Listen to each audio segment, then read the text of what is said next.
ஜனாசா தொழுகையில் அதிகமான பேர் பங்கெடுக்க வேண்டும், இமாம் எப்படி நிற்க வேண்டும், யாருக்கு தொழுகை நடத்தலாம், யாருக்கு தொழுகை நடத்தக்கூடாது, இந்த விவரங்களை எல்லாம் நம்ம நினைச்சிட்டோம், பார்த்து முடிச்சிட்டோம். இப்பதான் ஜனாசா தொழுகைக்கு உள்ள நம்ம போறோம். ஜனாசா தொழுகை நிறைய பேருக்கு தெரியறதே இல்லை, தெரியாதனால நிறைய பேர் தொழுகிறது இல்லை. எல்லாரும் ஆசை இருக்கு, பாப்பாவுக்கு தொழுகை நடத்தணும், அவனுக்கு ஆசை இருக்கு, அவனுக்கு தெரியாது. ஜனாசா தொழுகை எப்படி எங்க போய் யார் அந்த நேரத்தில் சொல்லி கொடுத்து மனப்பாடம் பண்ணவும் முடியாது. அதனால என்ன பண்றான், ஜனாசா தொழுகை மிஸ் பண்ணிடுறான்.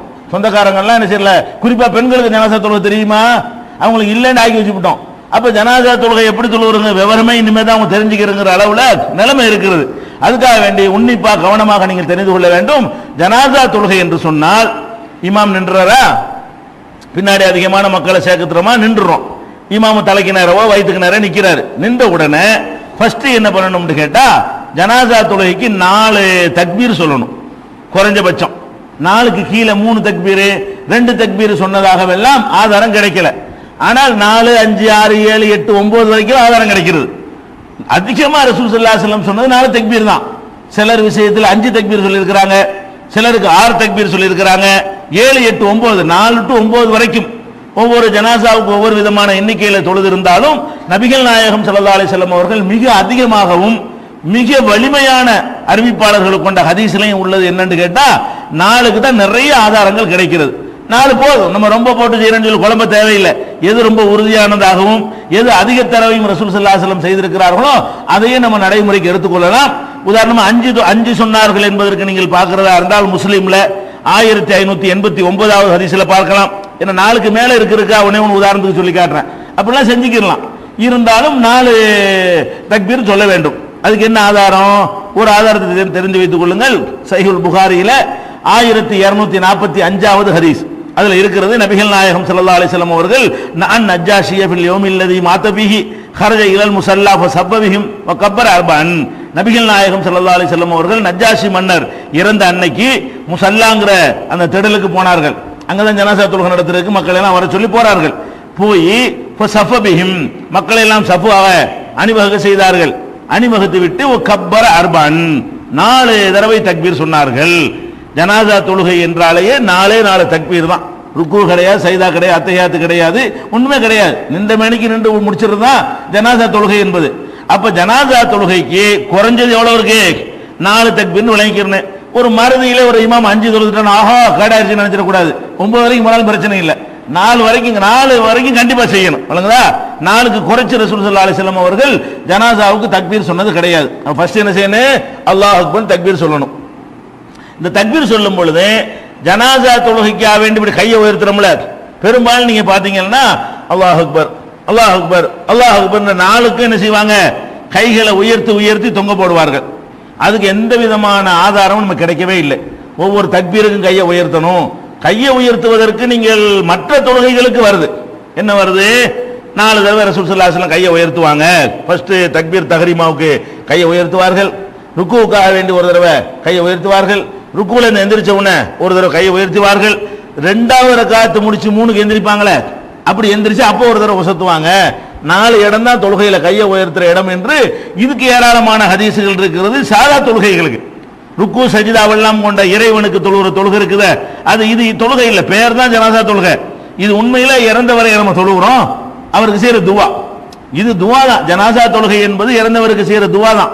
இதுல அந்த மாதிரி இருக்குதான்னு கேட்டா அப்படி கிடையாதுங்க. 4 தக்பீர் சொன்னார்கள் வருதே தவிர ஒவ்வொரு தடவையும் கையை ஒசத்துனாங்கன்னு வைங்க, அது அறிவிக்கப்படாம இருக்குமா, அறிவிக்கப்படாம இருக்காது. தக்பீருங்கிற வார்த்தைக்கு அல்லாஹ் அக்பர் என்று சொல்லுவது, தக்பீருங்கிற அரபி வார்த்தைக்கு கைய நம்ம என்ன செய்யறோம்னு கேட்டா, தக்பீருங்கிற வார்த்தையை தப்பான இடத்துல யூஸ் பண்ணதுனால நமக்கு தக்பீர்னால கையை தான் ஞாபகத்துக்கணும். தக்பீர் சொல்லுவதுங்கிறது போல தக்பீர் கட்டுறேன்பாங்க. தக்பீரையா கட்டுறிய நீங்க, தக்பீர் வாயினால சொல்றது, தக்பீர் சொல்லி கையை கட்டுறோம்னு சொல்லணும். இப்படி கட்டுறாங்கல்ல, இதுக்கு என்ன பேரு, தக்பீர் கட்டிட்டேன்பாங்க. தக்பீர் எப்படி கட்டுவீங்க, தக்பீருக்கு அர்த்தமே என்ன, அல்லாஹ் அக்பர் என்று வாயால் மொழிகிறதுக்கு பேர் தான் தக்பீர்.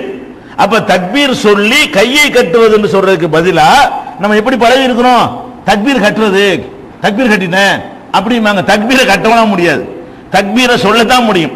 அல்லாஹ் அக்பர்ங்கிற வார்த்தைக்கு பேர் தான் தக்பீர். இப்ப தஸ்பீஹ்னா என்ன, சுப்ஹானல்லாஹ், தஹ்மீதுனா என்ன, அல்ஹம்துலில்லாஹ், தஸ்லீம்னா என்ன, அஸ்ஸலாமு அலைக்கும், தஹ்லீல்னா என்ன, லா இலாஹா இல்லல்லாஹ், தக்பீர்னா அல்லாஹ் அக்பர். எந்த தொழுகையை ரசூல் ஸல்லல்லாஹு அலைஹி வஸல்லம் துவக்கினாலும் கைகளை உயர்த்துவார்கள். அந்த கிரவுண்ட்ல முதல் தக்பீருக்கு நீங்க கையை உசத்தி கட்டிக்கிறீங்க. கட்டிட்டீங்களா? கையை கட்டுறீங்க. அதுக்கப்புறம் என்ன? அல்லாஹ் அக்பர்னு சொல்லத்தான் வேணும். ரெண்டாவது தக்பீர் என்ன செய்யணும்?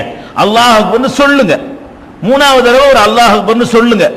நாலாவது தடவை அல்லாஹ் அக்பர்னு சொல்லுங்க. சொல்றதுக்கு பேர் தான் தக்பீரை தவிர இப்படி ஒசத்துறதுக்கு பேர் என்ன இல்ல, தக்பீர் கிடையாது. இது அனைவரும் ஏற்றுக்கொண்ட எந்த கருத்து வேறுபாடும் இல்லாமல் எல்லோரும் ஒப்புக்கொண்டிருக்கிற ஒரு விஷயம் கைகளை உயர்த்துவது என்பது. அதனால பொதுவாக கைகளை உயர்த்த வேண்டும் என்ற அடிப்படையில் முதல் தக்பீருக்கு மட்டும் என்ன செய்யணும்? கைகளை உயர்த்த வேண்டும். மற்றபடி ருக்கு சஜிதாவுக்கு தான் அடுத்த கையை உயர்த்தினாங்கன்னு வருது. ருக்குவுக்கும் ருக்குல எந்திரிக்கிறதுக்கு அது இங்கே கிடையாது. அதனால ரெண்டாவது வசத்துல பேச்சு இந்த ஜனாசா தொழுகையில வராது. இது முடிஞ்சிருச்சா? சரி, கையை வசத்துட்டோம். ஜனாசா தொழுகைக்கு நெஞ்சில கையை கட்டினாங்கன்னு ஆதாரம் தரனா கிடைக்காது. தொழுகைக்கு கட்டின ஆதாரம் தான் இருக்கும். ஜனாசா தொழுகைக்கு கட்டினாங்களான்னு கேட்டாங்கன்னா அப்ப இன்னொன்னு லொஹருக்கு காட்டுன்னு கேட்க வேண்டியது. அப்புறம் அசருக்கு கட்டினாங்களான்னு காட்டுன்னு கேட்க வேண்டியதான். மகரிபுக்கு ஒரு தொழுகையில கட்டினாங்கன்னு மொட்டையா வந்தா அதுக்குள்ள எல்லாம் சேர்ந்துக்கிறோம். தொழுகையில நெஞ்சில கையை கட்டினாங்கன்னு வந்து விடுமையானால் அது வித்திருக்கும் கட்டினாங்க, லொஹருக்கும் கட்டினாங்க, அசருக்கும் கட்டினாங்க, பரலுக்கும் கட்டினாங்க, சுன்னத்துக்கும் கட்டினாங்க. அது தொழுகையில் அனைத்துக்கும் என்றுதான் வந்துருமே தவிர ஜனாசா தொழுகைக்குன்னு தனி ஆதாரத்தை தேடினீர்களே ஆனால் அப்படி எந்த ஒரு ஆதாரமும் ஹதீஸ்கள்ல கிடையாது. அதனால ஆதாரம் எல்லாம் பொதுவாக உங்களுக்கு சொல்றோம். தொழுகைக்கு கையை உயர்த்துவது பொதுவாக இருக்கிறது. அந்த அடிப்படையில் கையை உயர்த்திக் கொள்ள வேண்டும். தொழுகைக்கு நெஞ்சில கையை கட்டுவது என்பது பொதுவாக இருக்கிறது. அதன் அடிப்படையில் ஜனாசா தொழுகையில் என்ன செய்யணும்? கைகளை உயர்த்தி நெஞ்சில் கட்டி கொள்ள வேண்டும். இதுக்கு ஆதாரம் தேவையில்லை. மற்ற தொழுகைக்கு உள்ள ஆதாரமே போதும். பொதுவா தொழுகைக்கு உரிய ஆதாரங்கள் நீங்க தெரிஞ்சு வச்சுக்கிறீங்கல்ல, அதுவே இதற்கெல்லாம் போதுமானதா இருக்கிறது. அடுத்து என்ன செய்யணும்? தக்பீர் கட்டி விடுறோம். கட்டினவன என்ன செய்யணும்னு கேட்டா ஃபர்ஸ்ட் அல்லாஹ் அக்பர் தக்பீர். நானும் தக்பீர் கட்டுறேன்னு சொல்றேன் பார்த்தீங்களா? அப்படி பழகி போச்சு. தக்பீர் சொல்லி கையை கட்டி விட வேண்டும். கையை கட்டின பிறகு என்ன செய்யணும்னு கேட்டா ஃபர்ஸ்ட் அல்ஹம்து சூரா ஓதணும். ஃபர்ஸ்ட் இப்னு அப்பாஸ் அவர்கள் ஒரு நாள் தொழுகை நடத்துறாங்க, ஜனாசா தொழுகை. ஜனாசா தொழுகை நடத்தும் பொழுது சத்தம் போட்டு அல்ஹம்து சூரா வேற ஓதுறாங்க. ஜனாசா தொழுகையில அல்ஹம்து சூராவை என்ன செய்யறாங்க? சத்தம் போட்டு எல்லாருக்கும் விளங்குற மாதிரி ஓதுறாங்க. ஃபர்ஸ்ட் தக்பீர்ல ஓதுன உடனே எல்லாரும் ஒரு மாதிரியா பாக்குறாங்க. என்ன சத்தம் போட்டு ஓதி இவங்க கேட்டதே இல்லை இது வரைக்கும். இவர் சத்தம் போட்டு ஓதுறாரு என்ற உடனே தொழுது முடிச்ச உடனே சொன்னாங்க, நான் எதுக்கு சத்தம் போட்டேன் தெரியுமா? எல்லாம் ஊமையாட்ட உட்கார்ந்துகிட்டு இருக்கிறீங்க, ஓதணும்னு உங்களுக்கு தெரியவே இல்லை. எதுக்காக நான் சொன்னேன் என்றால் லியஅலமு அன்னஹா சுன்னத்துன், அது சுன்னத்து என்பதை அறிவதற்காகத்தான் நான் இவங்க விளங்கி கொள்ளணுங்கிறது தான் நான் செஞ்சேன். அல்ஹம்து சூரா சத்தம் போடணுங்கிறது கிடையாது. நான் சத்தம் போட்டது காரணம் என்னன்னு கேட்டா அல்லாஹ் அக்பர் தக்பீர் கட்டி சும்மா நிக்கிறீங்க. சும்மா நிக்க கூடாது. என்ன செய்யணும்? அல்ஹம்துலில்லாஹி ரப்பில் ஆலமீன் சூரத்துல் ஃபாத்திஹா நீங்க ஓதணும், அது நீங்க தெரிஞ்சுக்கணும் என்பதற்கு நான் சத்தம் போட்டேன் என்று இப்னு அப்பாஸ் சொல்றாங்க. இது புகாரியில 1335வது ஹதீஸ்ல இடம்பெற்றிருக்கிறது. அதே மாதிரி இதுல எப்படி வருதுன்னு கேட்டா சல்லைத்து ஹல்ஃப இப்னு அப்பாஸ், இப்னு அப்பாஸுக்கு பின்னாடி நான் ஜனாசா தொழுகை தொழுதேன். கராபி ஃபாத்திஹத்துல் கிதாப், அவங்க அல்ஹம்து சூரா ஓதினார்கள். கால அவர்கள் சொன்னார்கள் லியஅலமு அன்னஹா சுன்னத்துன், இது ஒரு நபி வழி என்பதை அவர்கள் அறிந்து கொள்வதற்கு தான் நான் அப்படி ஓதினேன் அப்படிங்கிறார். சத்தமோடு ஓதிருக்காரு. இல்லாட்டி மக்களுக்கு எப்படி தெரியும் ஓதுனது? சரி, இது ஒன்னாச்சா. ஹாக்கிம்ல என்ன வருதுன்னு கேட்டா சல்லா இப்னு அப்பாஸ் அலா ஜனாசத்தின், இதே ஹதீஸ் வேற கொஞ்சம் வார்த்தை மாற்றமாக வருகிறது. ஒரு ஜனாசாவிலே இப்னு அப்பாஸ் தொழுகை நடத்தினார்கள். ஃபஜஹர பி அல்ஹம்துலில்லாஹ், அல்ஹம்துலில்லாஹ்வை சத்தம் போட்டு ஓதினார்கள். சத்தம் போட்டு ஓதினார்கள் வாசகமும் சேர்ந்து வருகிறது. சும்மா கால பிறகு அவர்கள் சொன்னார்கள் இன்னமா ஜஹர்து, நான் எதற்கு சத்தம் போட்டு ஓதினேன் தெரியுமா? லி தஅலமு அன்னஹா சுன்னத்துன், அது சுன்னத்து என்று நீங்க தெரிஞ்சுக்கிறதுக்கு தான் வேணும்னு சத்தம் போட்டு ஓதுனேன். இது நபி வழிதான். சுன்னத் இப்னு அப்பாஸ் செஞ்சது நமக்கு மார்க்கம் இல்ல, அவர் செஞ்சு போட்டு என்ன சொல்றாரு? இது நபி வழின்னு ரிப்போர்ட் பண்றாரு. அதான் ஆதாரம். ஓ, நபிகள் நாயகம் சுன்னத்துங்கிற வார்த்தையை சஹாபி பயன்படுத்தினார்னா அது நபி அப்படி செய்ய பார்த்திருக்காருன்னு அர்த்தம். சுன்னத்துங்கிற வார்த்தையை நபிகள் நாயகம் செய்யும் போது பார்க்காவிட்டால் ஒரு சஹாபி பயன்படுத்த மாட்டாங்க. நம்ம காலத்துல சுன்னத்துக்கு அர்த்தமே வேறையா போச்சு. சுன்னத்து ஜமாத்தும்பாங்க, சுன்னத்துக்கு மாத்தமா செய்யறதெல்லாம் சுன்னத்து ஜமாத்தும்பாங்க. சுன்னத்து படி நடக்கிறது பேர் சுன்னத்து ஜமாத்து இல்ல, எல்லாமே சுன்னத்துக்கு மாத்தமா இருக்கும். ஒண்ணுபடி சுன்னத்துப்படி நடத்த மாட்டாங்க. எல்லாம் பிதஅத் ஜமாத்தா இருக்கிறவங்க என்ன செய்வாங்க? சுன்னத்துங்கிற வார்த்தை, அந்த சுன்னத்து கிடையாது. சஹாபாக்கள் காலத்துல தாபியன்கள் காலத்துல சுன்னத்து என்ற சொல் எதுக்கு தான் பயன்படுத்தப்படும்? அல்லாஹ்வுடைய ரசூல் செஞ்சு இருக்கணும், அதைத்தான் சுன்னத்துங்கிற வார்த்தையால் குறிப்பிடுவார்கள். அப்ப இப்னு அப்பாஸ் என்ன பண்றாங்க? நான் ஓதுன நானா ஓதல, ரசூல் வழி, நபி வழி. அது சுன்னத்துங்கிற வார்த்தைக்கு என்ன அர்த்தம்? நபி வழி. நபி வழி என்று நீங்கள் தெரிஞ்சுக்கிறதுக்கு தான் நான் செஞ்சேன். அப்ப நபி வழின்னு அவர் ரிப்போர்ட் பண்ண காரணத்தினால இது ஹதீஸ் ஆயிடுது, ரசூலுல்லாஹ் சம்பந்தப்பட்டுறாங்க, மார்க்கம் ஆயிடுது. அப்ப ஃபர்ஸ்ட் தக்பீர்ல என்ன ஓதணும்? சூரத்துல் ஃபாத்திஹா அல்ஹம்து சூரா ஓத வேண்டும். அல்லாஹ் அக்பர் தக்பீர் சொல்லி கையை கட்டிய பிறகு அந்த இரண்டாவது தக்பீருக்கு முதல் தக்பீர். ஆனா இன்னொன்னு கவனிக்கணும், ஜனாசா தொழுகன்னு தொழுகிறாங்களே, அல்லாஹ் காப்பாத்தனுங்க, ஒரு ஜனாசாவுக்கும் அந்த இவர்களால் நன்மையே கிடைக்காது. ஏன்? அல்லாஹ் அக்பர் அல்லாஹ் அக்பர் அல்லாஹ் அக்பர் அல்லாஹ் அக்பர் இந்த தக்பீரையே சொல்லிட்டு இருக்கிறது ஜனாசா தொழுகையா? 4 தக்பீருக்கு இடையில விஷயங்கள் இருக்கிறது. 4 தக்பீர் சொல்லணும்னா ஒரு தக்பீருக்கு மறு தக்பீருக்கு இடையில செய்ய வேண்டிய காரியங்கள்லாம் இருக்கிறது. இவங்க என்ன செய்யறாங்க? அல்லாஹ் அக்பர் அல்லாஹ் அக்பர் அல்லாஹ் அக்பர் அல்லாஹ் அக்பர் அஸ்ஸலாமு அலைக்கும்ங்கறாங்க. நீங்க பாத்தீங்க, எந்த ஒரு நன்மையாவது அல்லாஹ்வை புகழ்வதற்கு பெருமைப்படுத்துவதற்காக ஜனாசா தொழுகை அது தேவை. அதுதானே ஜனாசா தொழுகை. அல்லாஹ்வை பெருமைப்படுத்திட்டு நடுவுல அந்த ஜனாசாவுக்கு செய்ய வேண்டிய வேலையை செய்யணும், அவருக்கு கோரிக்கை வைக்கணும். பெரும்பாலும் 99 பள்ளிவாசல்கள் 99% இமாம்கள் ஜனாசா தொழுகை என்ற பெயர்ல இந்த மையத்துக்கு கிடைக்கக்கூடிய பாக்கியங்களை, பாவ மன்னிப்பை, துவாவை நாசமாக்கி கொண்டிருக்கிறார்கள். அப்ப எந்த அல்ஹம்து சூராவும் ஒரு சூரா ஓதுற அளவுக்கு ஒரு ஜனாசாவில் உங்களுக்கு இடம் கிடைச்சிருக்குமா? அப்ப என்ன மௌத்தான ஆட்களுடைய உயிரோட விளையாடுறாங்க பாருங்க.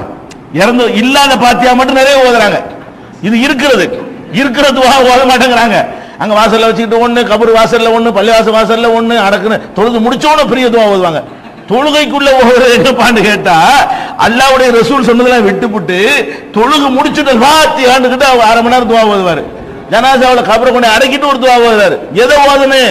ஃபர்ஸ்ட் நீ வந்து தொழுகையை ஒழுங்கா, ஜனாசா தொழுகை என்பதற்கு எப்படி 10 நிமிஷமாவது ஆகுங்க. ஜனாசா தொழுகை ஒழுங்கா நம்ம அந்த மையத்துக்காக வேண்டி நம்ம ஓதுனோமையானால் அதை முறையா தொழுது முடிக்க என்ன செய்ய ஒரு 10 நிமிஷமாவது ஆகும். ஆனா 10 செகண்ட் கூட ஆகாது. நம்ம சமுதாயத்தில் ஜனாசா தொழுகை நடத்துற அந்த முறையை பார்த்தீர்களே, ஜனாசாவுக்கு கிடைக்க ஹக்க அந்த உரிமையை பறிக்கிறாங்க. இது நம்ம ஃபைட் பண்ணி என்ன செய்யணும், அது நிலைநாட்டணும். அதுதான் நம்ம அந்த சொந்தக்காரங்க கையில் எடுத்துருந்தோம். இப்ப இவங்கள்ட்ட விடாம நீங்க ஒதுங்கிக்கணும், நாங்க பார்த்துக்கணும், நம்ம இஹ்லாஸோட அது ஒழுங்கான முறையில் நம்ம செஞ்சிருவோம். ஃபர்ஸ்ட் என்னன்னு கேட்டா அந்த அல்ஹம்து சூராவை ஓத வேண்டும். அடுத்து வந்து நசையில 1963 ஹதீஸ்ல என்ன உங்களுக்கு ஒரு சந்தேகம் வரும், இப்னு அப்பாஸ் சத்தம் போட்டு தானே ஓதி இருக்கிறாரு, சத்தம் போட்டு ஓதுனா நம்மளும் சத்தம் போட்டு தானே ஓதணும், அஹ்ல ஹதீஸ் ஜமாத்தில் உள்ளவங்களும் சத்தம் போட்டு தான் ஓதிட்டு இருக்கிறாங்க, அதான் சட்டம் நினைத்து கொண்டு.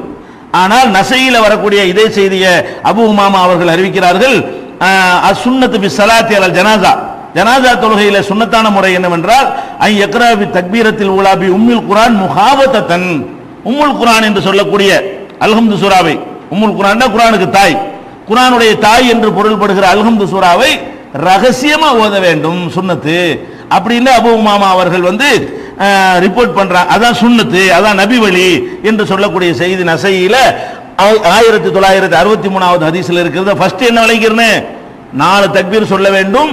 ஃபர்ஸ்ட் தக்பீர் சொன்ன பிறகு 2வது தக்பீருக்கு இடையில நம்ம என்ன செய்யணும், அல்ஹம்து சூரா ஃபர்ஸ்ட் ஓத வேண்டும். இது எல்லாருக்கும் நமக்கு தெரியும். அல்ஹம்து சூராவோட சேர்த்து இன்னொரு சூறாவும் ஓதணும். அதே தக்பீர்லயே, 2வது தக்பீர்ல இல்ல, முதல் தக்பீர்லயே அல்ஹம்து சூரா ஓதுறது எப்படி சுன்னத்தோ, அதுக்கப்புறம் ஒரு குல் ஹுவல்லாஹ் சூராவோ இல்ல தெரிஞ்ச சூரா ஏதோ ஒன்னு என்ன செய்யணும், ஒவ்வொருத்தரும் ஓதிக்கொள்ள வேண்டும். அது எங்க ஆதாரம் இருக்குன்னு கேட்டா நசையில 1961 ஹதீஸ்ல வருகிறது. ஃபகராபி ஃபாத்திஹத்துல் கிதாபி, இப்னு அப்பாஸ் தான் ஃபாத்திஹத்துல் கிதாபையும் ஓதினார்கள், அல்ஹம்து சூராவையும் ஓதினார்கள், வ சூரத்தின் ஒரு சூராவையும் ஓதினார்கள். அல்ஹம்து ஓதினார்கள் ஒரு அறிவிப்புல வருது. அவர் இந்த சூரா ஓதுனதை சொல்ல மறந்துட்டார் ஒரு அறிவிப்பாளர். இன்னொரு அறிவிப்பாளர் என்ன செய்யறாருன்னா அப்துல்லாஹ் இப்னு தல்ஹா பின் அப்துல்லாஹ் இப்னு அவுஃப்ங்கறால் சொல்றாரு, நான் இப்னு அப்பாஸ்க்கு பின்னாடி நின்று தொழுதிருக்கிறேன். அந்த இப்னு அப்பாஸ் அவர்கள் வந்து ஜனாசா தொழுகையில அல்ஹம்து சூரா ஓதி முடித்த பிறகு ஒரு சூரத்தின் ஒரு சூராவையும் ஓதினார், வ ஜஹர ரெண்டையும் சத்தமாகவே ஓதினார், ஹத்தா அஸ்மானா எங்களுக்கு கேட்கிற அளவுக்கு சத்தமாக ஓதினார். ஓதி முடித்த உடனே அவருடைய கையை பிடிச்சிக்கிட்டு நான் கேட்டேன், என்ன இது, ஏன் இப்படி ஓதுனீங்க, சத்தமா ஓதுனீங்கன்ன உடனே ஃபகால சுன்னத்துன், இதுவும் சுன்னத்து நபி வழிதான், அல்ஹம்துக்கு அப்புறம் ஒரு சூரா ஓதுறது நபி வழிதான், ஹக்குன் இது சரிதான், நபி வழி என்று அவர் ரிப்போர்ட் பண்ணாருங்கிற செய்தி நசையில 1961 ஹதீஸ்ல இடம்பெற்றிருக்கிறது. அப்ப அல்லாஹ் அக்பர் என்று சொல்ல வேண்டும், அல்ஹம்து சூரா ஓத வேண்டும், ஒரு இன்னொரு அடிஷனல் சூராவை என்ன செய்யணும், ஓதிக்கொள்ள வேண்டும். இது முதல் தக்பீருக்கு செய்ய வேண்டியது. 2வது தக்பீர்ல நபிகள் நாயகம் ஸல்லல்லாஹு அலைஹி வஸல்லம் அவர்கள் மீது ஸலவாத் ஓத வேண்டும். ஃபர்ஸ்ட் வந்து அல்லாஹ்வுக்கு ரெண்டாவது ரசூலுல்லாஹ்வுக்கு துவா, மூணாவது நாலாவது தக்பீர்கள்ல தான் இறந்தவருக்கு துவா. மொத்தம் நாலு தக்பீர்லையும் நமக்கு வேலை இருக்கிறது. ஃபர்ஸ்ட் தக்பீர்ல என்ன? இறைவனுக்கு செய்யற கடமைகள், அவனுடைய வேதத்தை, அவனுடைய குர்ஆனை என்ன செய்யணும்? ஓதி அல்லாஹ்வை புகழ்றதுக்கு பயன்படுத்திக்கிறணும். இரண்டாவதான பொதுவாக துவாவுடைய முறையே என்ன? ஃபர்ஸ்ட் ஹம்து செய்யணும், அப்புறம் ஸலவாத்து, அப்புறம் தானே துவா.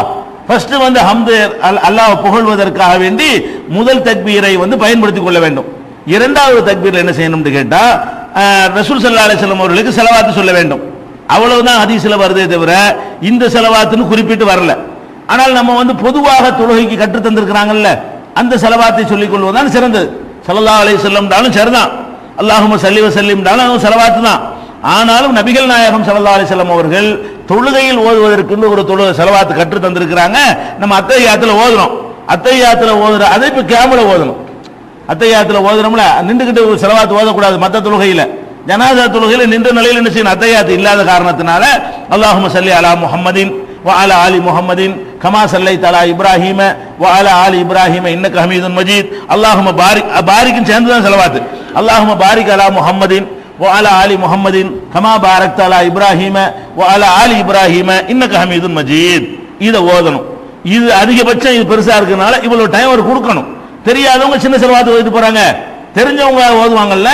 அதனால இமாம் என்ன பண்ணனே, ஒரு முதல் தக்பீர்ல அல்ஹம்து சூராவும் இன்னொரு சூராவும் ஓதுற அளவுக்கு ஒரு டைம் கொடுக்கணும். அவரும் ஓதணும், மக்களுக்கு அந்த டயத்தை கொடுக்கணும். இரண்டாவது ஒரு அல்லாஹ் அக்பர் என்று சொல்ல வேண்டும்.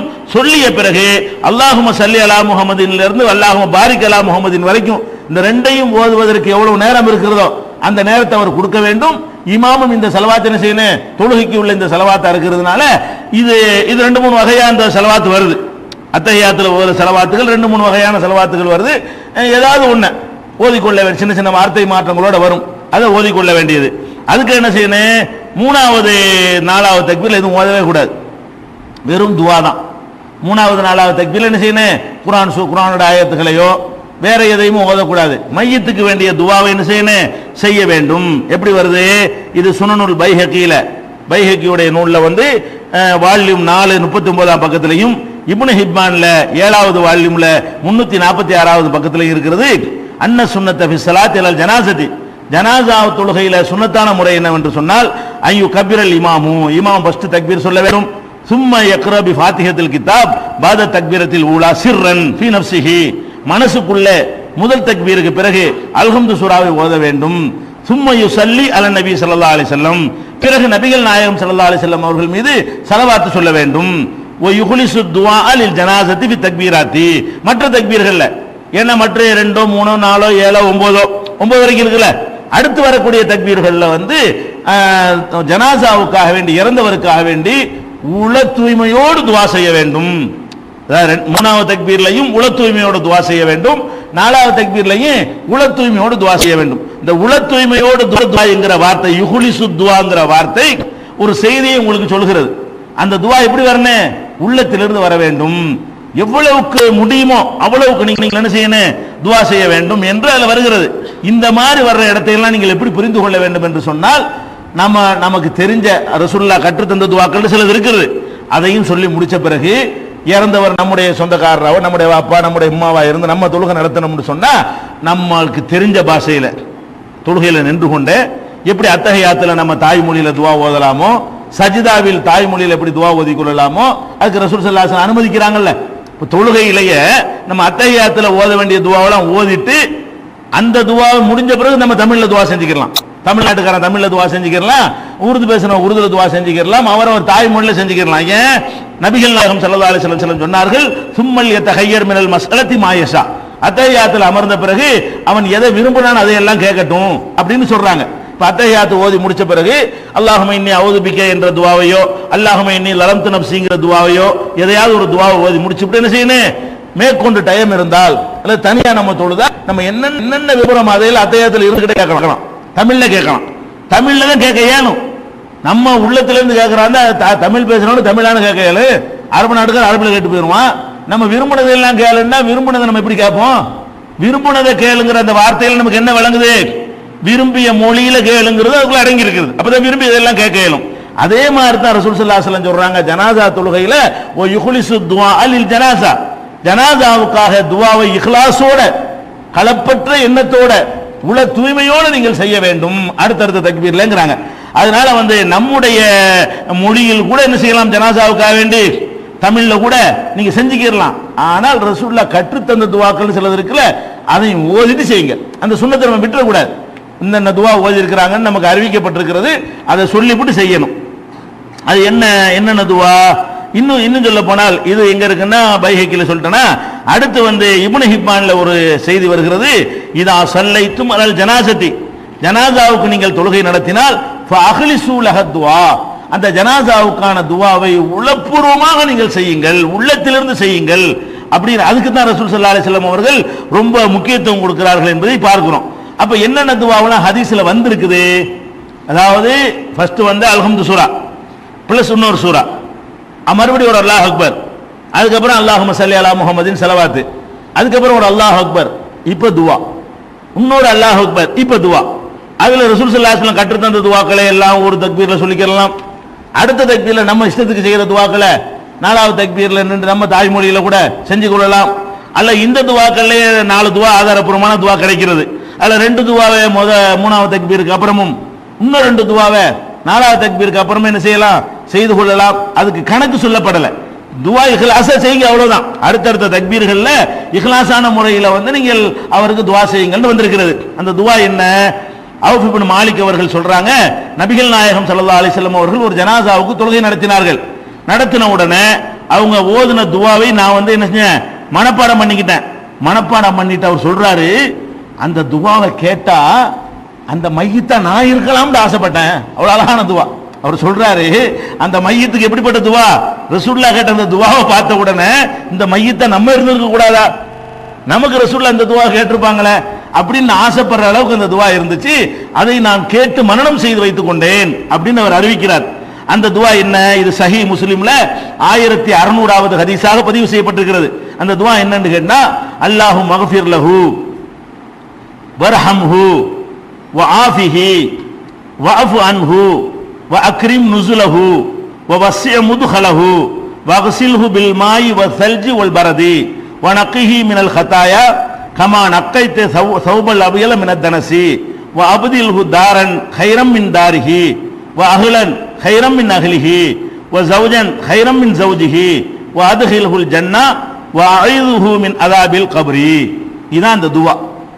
துஆவை உங்களுக்கு டிவியில் போடும்போது ஸ்கிரீனில் போடுவாங்க, பெரிய எழுத்தா போடுவாங்க, மனப்பாடம் பண்ணிக்கிறேங்க. நாளை கழிச்சு பாட்டு இன்னொரு தடவை வாசிக்கிறேன். அல்லாஹு மக்ஃபிர் லஹு வர்ஹம்ஹு வஆஃபிஹி வஅஃபு அன்ஹு வஅக்ரிம் நுஸுலஹு வவஸ்ஸி முத்கலஹு வக்ஸில்ஹு பில் மாயி வஸ்ஸல்ஜி வல் பரத் வனக்கிஹி மினல் ஹதாயா கமா நக்கைத ஸௌபல் அபியல மினத் தனஸ் வஅப்தில்ஹு தாரன் கைரம் மின் தாரிஹி வஅஹ்லன் கைரம் மின் அஹ்லிஹி வஸௌஜன் கைரம் மின் ஸௌஜிஹி வஅத்ஹில்ஹுல் ஜன்னah வஅஈதுஹு மின் அஸாபில் கப்ரி. இதுக்கு அர்த்தம் என்னன்னு கேட்டா, அல்லாஹும்ம இறைவா இக்ஃபிர் லஹு, இவரை மன்னிப்பாயாக, வர்ஹம்ஹு, இவருக்கு அருள் புரிவாயாக, வஆஃபிஹி, இவருக்கு நல்ல ஒரு சுகத்தை கொடுப்பாயாக, வஅஃபு அன்ஹு, இவருடைய தவறுகளை அலட்சியம் செய்வாயாக, வஅக்ரிம் நுஸுலஹு, இவர் தங்குமிடத்தை மரியாதைக்குரிய இடமாக ஆக்கி வைப்பாயாக, வஸ்ஸி முத்கலஹு, இவரை நுழைக்கக்கூடிய கபரை விசாலமாக ஆக்கி வைப்பாயாக, வக்ஸில்ஹு பில் மாயி வஸ்ஸல்ஜி வல் பரத், தண்ணீராலும் ஐஸ்க பனிக்கட்டியாலும் ஆலங்கட்டி இந்த மழை பெய்யும்ல அதனாலும் இவரை கழுவி குளிப்பாட்டுவாயாக, வனக்கிஹி மினல் ஹதாயா, தவறுகளிலிருந்து பாவங்களிலிருந்து இவரை தூய்மையாக்குவாயாக, கமா நக்கைத்த ஸௌபல் அபியல மினத் தனசி, அழுக்கிலிருந்து வெள்ளையாடை எவ்வளவு கவனமாக சுப்புரவுப்படுத்தப்படுமோ, கலர் ஆடைனா மேலோட்டமா துவைப்போம், வெள்ளை ஆடைனா உங்களுக்கு ரிஸ்க் எடுத்து துவைக்குவோம், அப்படி வெள்ளை ஆடையை அழுக்கிலிருந்து தூய்மைப்படுத்துவது போல இவரை தூய்மைப்படுத்துவாயாக, வஅப்தில்ஹு தாரன் கைரம் மின் தாரிஹி, இப்ப அவர் இருந்த வீட்டை விட சிறந்த வீட்டை அவருக்கு பகரமா கொடு, வஅஹ்லன் கைரம் மின் அஹ்லிஹி, இப்ப இருந்த குடும்பத்தாரை விட சிறந்த குடும்பத்தாரை அவருக்கு நீ வழங்கு, வஸௌஜன் கைரம் மின் ஸௌஜிஹி, இப்ப இருந்த வாழ்க்கை துணையை விட சிறந்த வாழ்க்கை துணையை அங்க கொடு, வஅத்ஹில்ஹுல் ஜன்னah, அவர் சொர்க்கத்தில் நுழையவை, வஅஈதுஹு மின் அஸாபில் கப்ரி, கபருடைய வேதனையிலிருந்து அவரை காப்பாற்று என்று நபிகள் நாயகம் ஸல்லல்லாஹு அலைஹி வஸல்லம் அவர்கள் அந்த ஜனாஸாவுக்கு துஆ செய்தார்கள். இது முஸ்லிம்ல 1600வது ஹதீஸாக இடம்பெற்றிருக்கிறது. அதே மாதிரி ஹாக்கிம்ல ஒரு ஹதீஸ் இடம்பெற்றிருக்கிறது, இதுவும் ஆதாரப்பூர்வமான ஹதீஸ் தான். நபிகள் நாயகம் ஸல்லல்லாஹு அலைஹி வஸல்லம் அவர்கள் ஜனாசாவுக்கு தொழுகை நடத்தும் பொழுது அல்லாஹும்ம ஃபிர் லி ஹய்யினா வ மய்யித்தினா வ ஷாஹிதினா வ காயிபினா வ ஸகீரினா வ கபீரினா வ தக்கரினா வ உன்சானா, இந்த 8 மாறி மாறி கூட பல அறிவிப்புகள் வரும். இந்த தர்த்தீபுல வித்தியாசமான அறிவிப்புகள் வருது. இந்த 8 விஷயம் அதுல வருது. அப்புறம் அல்லாஹும்ம மன் அஹ்யைதஹு மின்னா ஃபஅஹ்யிஹி அலல் இஸ்லாம் வ மன் தவஃபைதஹு மின்னா ஃபதவஃபஹு அலல் ஈமான். இதுக்கு என்ன அர்த்தம்? அல்லாஹும்ம இறைவா இக்ஃபிர் லி ஹய்யினா, எங்களில் உயிரோடு இருப்பவர்களுக்கு மன்னிப்பாயாக, வ மய்யித்தினா, எங்களில் இறந்தவர்களுக்கு மன்னிப்பாயாக, வ ஷாஹிதினா, இங்க வந்திருக்கிறவங்களுக்கு மன்னிப்பாயாக, வ காயிபினா, இங்க வராம இருக்கிறவங்களுக்கு மன்னிப்பாயாக, வ ஸகீரினா, சிறுவர்களுக்கு எங்களில் சிறுவர்களுக்கு மன்னிப்பாயாக, வ கபீரினா, பெரியவர்களுக்கு மன்னிப்பாயாக, வ தக்கரினா, எங்களில் ஆண்களை மன்னிப்பாயாக, வ உன்சானா, எங்களில் பெண்களை மன்னிப்பாயாக. அல்லாஹும்ம மன் அஹ்யைதஹு மின்னா, எங்களில் யாரை இறைவா நீ வாழ வைக்கிறாயோ அவர்களை ஃபஅஹ்யிஹி அலல் இஸ்லாம், இஸ்லாமிய அடிப்படையில் வாழவை. வமன் தவஃபைதஹு, யாரை நீ மரணிக்க செய்து விடுகிறாயோ ஃபதவஃபஹு அலல் ஈமான், ஈமானோட எங்களை மரணிக்கவை என்று நபி ஸல்லல்லாஹு அலைஹி வஸல்லம் அவர்கள் கேட்பார்கள். இது ஒரு துவா. இந்த துவாவை நீங்கள் மனப்பாடம் செய்து கொள்ளலாம். இது 4 தக்பீர்ல 3வது தக்பீர்லயோ 4வது தக்பீர்ல இது ஒன்னோடு ஓதிக் கொள்ளலாம். இது ஹாக்கிம்ல உள்ளது. அடுத்து அபூதாவுதுல 2787வது ஹதீஸ்ல இருக்கிறது, நபிகள் நாயகம் ஸல்லல்லாஹு அலைஹி வஸல்லம் அவர்கள் ஒரு ஜனாசாவுக்கு தொழு வைத்தார்கள். அப்ப அவர்கள் சொன்னார்கள், அல்லாஹும்ம இறைவா இன்ன ஃபுலான் அப்ன ஃபுலான், இன்னாருடைய மகன் இன்னார், பேரை சொல்லிக்கிறாங்களாம். இன்னாருடைய மகன் இன்னார்னு வருது, அந்த இறந்து போனவருடைய பேரை சொல்லிக்கிறாங்க. இன்னாருடைய மகன் இன்னார் மின் ரிம்மத்திக்க, உன் பொறுப்பில் இப்போது இருக்கிறார். இறந்தனும் உன் கண்ட்ரோல், இப்ப அவர் சொந்த அதிகாரம் ஒண்ணுமே கிடையாது. ஹப்லி ஜிவாரிக்க, உன்னுடைய அடைக்கலத்தில் அவர் இருந்து கொண்டிருக்கிறார். ஃபகிஹி மின் ஃபித்னத்தில் கபரி, கபருடைய சோதனையிலிருந்தும், அதாபின் நாரி, நரகத்தின் வேதனையிலிருந்தும் இவரை காப்பாற்றுவாயாக. அந்த அஹ்லுல் வஃபாயி வல் ஹம்தி, வாக்குறுதியை நிறைவேற்றக்கூடியவன் நீ, புகழுக்குரியவன் நீ. அல்லாஹும்ம இறைவா ஃபக்ஃபிர் லஹு, அவரை மன்னிப்பாயாக, வர்ஹம்ஹு, அவருக்கு அருள் புரிவாயாக, இன்னக அன்தல் கஃபூருர் ரஹீம், நீ மன்னித்து அருள் புரியவனாக இருக்கிறாய் என்று ஓதுவார்கள். இது 3வது துவா. 4வதாக நபி ஸல்லல்லாஹு அலைஹி வஸல்லம் அவர்கள் ஓதிய ஒரு துவா, இதுன்னு 4 தான் ஆதாரம் கிடைக்கிறது. மற்றெல்லாம் பலவீனமான ஹதீஸ்களா இருக்கிறது. ஆதாரபூர்வமான துவாக்கள் 4 தான் கிடைக்கிறது. 4வதாக ரசூல் ஸல்லல்லாஹு அலைஹி வஸல்லம் ஓதிய துவா ஹாக்கிம்ல 1வது வால்யூம்ல 515வது ஹதீஸ் பக்கத்துல பதிவு செய்யப்பட்டிருக்கிறது. அல்லாஹும்ம இறைவா அப்துக, உன்னுடைய அடியான், வபுன் அமத்திக்க, உன்னுடைய அடிமையுடைய மகன், உங்க அம்மா அடிமையா இருந்தாங்கல்ல, அவங்க அடிமையுடைய மகன், இஹ்தாஜ இலா ரஹ்மத்திக்க, உன்னுடைய அருளின் பக்கம் தேவையாகிவிட்டார். இப்ப மூத்தா போயிட்டதுனால இனிமே உன் அருள் தான் வேணும். அந்த கனியும் நான் அதாபிஹி, இவரை தண்டிக்கிறது உனக்கு தேவையே இல்லை. இவனை போய் தண்டிக்கல, உனக்கு என்ன கிடைக்க போகுது? இவனை தண்டிக்கிறது உனக்கு தேவையில்லை. இன்கான முஹ்சினன், இந்த ஆள் நல்ல ஆளாக இருப்பாரே ஆனால் இவருக்கு நல்ல உதவிகளை உபகாரத்தை அதிகமாக ஆக்கு. இன்கான முசியன், இந்த ஆள் கெட்டாளா இருப்பாரே ஆனால் அன்ஹு, அந்த தீமை மன்னிச்சிரு என்று நபி ஸல்லல்லாஹு அலைஹி வஸல்லம் கேட்பார்கள். இந்த 4 துவாக்களையும் மனனம் செய்து கொள்ளலாம். அல்லது நம்ம பக்கத்தில் பொறுப்பு விட்டுருக்கிற காரணத்தினால் தெரியலன்னு தொழுவாம இருக்காதீங்க. உங்களுக்கு அல்ஹம்து சூராவும் ஒரு சூறாவும் சலவாத்தும் ஓத தெரிஞ்சா போது 3வது 4வது தக்பீர்ல உங்க தாய்மொழியோட கேட்டுப்போங்க. வழங்குதா? ஏன்னா இஹ்லாஸோட துவா செய்யுங்கள் வர்றது, இதை மனப்பாடம் பண்ணி கொள்ளுங்கள். மனப்பாடம் பண்ண முடியலன்னா அழுது எப்படி உள்ளத்திலிருந்து கேட்பீங்களோ இந்த கருத்துக்கள்லாம் உள்வாங்கி கொண்டு அதையெல்லாம் உங்களுடைய மொழியில கூட கேட்டுக்கொள்ளலாம். இது 4 தக்பீர் முடிஞ்ச பிறகு சில ஆளுக்கு என்ன செய்வாங்க, அந்த சில இமாம்கள் கொஞ்சம் டைம் கொடுப்பாங்க. ஆனா 4வது தக்பீருக்கு டைம் கொடுக்க மாட்டாங்க. 3 தக்பீர் டைம் கொடுத்து விட்டு 4வது தக்பீர் என்ன செய்வாங்க, அல்லாஹ் அக்பர் அஸ்ஸலாமு அலைக்கும்பாங்க. 4வது தக்பீருக்கு பிறகு ஓத வேண்டி இருக்கிறது. 4வது தக்பீருக்கு பிறகு ஓதாம என்ன செய்யறாங்க, அது மாதிரி எல்லாம் பண்றாங்க. அப்படி பண்ணக்கூடாது. அதுக்கு உதாரணமா அப்துல்லாஹ் இப்னு அபி அவுஃபாங்கிறவங்க ஒரு தடவை என்ன செய்யறாங்க, ஜனாசாவில் கலந்துக்கிட்டாங்க. 4வது தக்பீரை சொல்லிட்டு வேணும்னு நீட்டுறாரு. அவரு நீட்டிட்டு 5வது தக்பீர் சொல்ல போறாருன்னு மக்கள்லாம் வெயிட் பண்றாங்க. 4ஓட முடிச்சுட்டு அவர் சலாம் கொடுத்து சொன்னாரு, நான் வேணும்னு நீட்டினேன், 4க்கு பிறகு ஒன்னும் இல்லைன்னு நினைக்கிறீங்க, 4வது தக்பீருக்கு பிறகு ஒன்னும் இல்லைன்னு நினைக்கிறீங்கல்ல, அதுக்கு தான் நீட்டிட்டு நான் என்ன செஞ்சேன், ஆனா கடைசியா உங்களுக்கு சலாம் கொடுத்தேன் அப்படின்னு சொல்றாரு. அவர் ஒரு சஹாபி. அப்ப நபிகள் நாயகம் ஸல்லல்லாஹு அலைஹி வஸல்லம் காலத்துல 4 தக்பீர்களையுமே ஒவ்வொரு தக்பீருக்கு பிறகும் ஓதித்தான் முடிச்சிருக்கிறாங்களே தவிர தக்பீருக்கு கொடுத்துட்டு சலாம் கொடுத்த மாதிரி நமக்கு தென்படவே இல்லை. அதனால அந்த மாதிரி இதான் ஜனாசா தொழுகைங்கிற முறை. 4வது தக்பீருக்கு பிறகு துவா ஓதிவிட்டு சலாம் கொடுத்து அந்த தொழுகையை முடிக்க வேண்டும். சலாம் கொடுப்பதை பொறுத்த வரைக்கும் நடைமுறையில் ஒரே ஒரு சலாம் கொடுப்பது தான் ஜனாசா தொழுகையை பொறுத்த வரைக்கும் வழக்கத்தில் இருக்கிறது. பொதுவாக 2 தடவை சலாம் கொடுப்போம்ல, ஒவ்வொரு தொழுகைக்கும் வலது பக்கம் ஒரு தடவை இடது பக்கம் ஒரு தடவை திரும்பி சலாம் கொடுத்து தான் தொழுகையை முடிக்குவோம். ஆனால் ஜனாசா தொழுகையை பொறுத்த வரைக்கும் பெரும்பாலான பகுதிகளில் ஒரே ஒரு சலாமோட தான் அந்த ஜனாசா தொழுகையை முடிக்கிறாங்க. ஆனால் ஜனாசா தொழுகையை பொறுத்த வரைக்கும் 2 விதமாகவும் முடிப்பதற்கு ஆதாரம் இருக்கிறது. தப்பு ஒன்றும் கிடையாது அது. ஆனால் அதைத்தான் செய்யணுங்கிறது தப்பு. 2 விதமாகவும் செய்து கொள்ளலாம். பைஹக்கியில் வரக்கூடிய ஒரு ஹதீஸ் என்ன வருதுன்னு கேட்டால், 3 காரியங்கள் நபிகள் நாயகம் ஸல்லல்லாஹு அலைஹி வஸல்லம் அவர்கள் செய்து வந்தார்கள். அதில் அதை மக்கள்லாம் விட்டுட்டாங்க. அதில் ஒரு காரியம் என்னவென்று சொன்னால், யஹ்தாஹுன்ன தஸ்லீம் அலல் ஜனாசத்தி மிஸ்ல தஸ்லீம் ஃபி ஸலாத். மற்ற தொழுகையில சலாம் கொடுப்பது போலவே தான் ஜனாசா தொழுகையிலையும் ரசூல் ஸல்லல்லாஹு அலைஹி வஸல்லம் சலாம் கொடுத்து வந்தார்கள். அதை மக்கள்லாம் விட்டுட்டாங்க அப்படின்னு ஒரு சஹாபி அறிவிக்கிறார். சஹாபாக்கள் காலத்தில் ரொம்ப சீக்கிரமே விடுபட்டு போயிடுச்சு. அதனால தான் நீண்ட நெடுங்காலமாக ஒரு சலாம் சொல்லிக்கொண்டே இருக்கிறார்கள். 2 சலாம், அதாவது மற்ற தொழுகையில் சொல்வது போலன்னா 2 சலாம் தான் அர்த்தம்.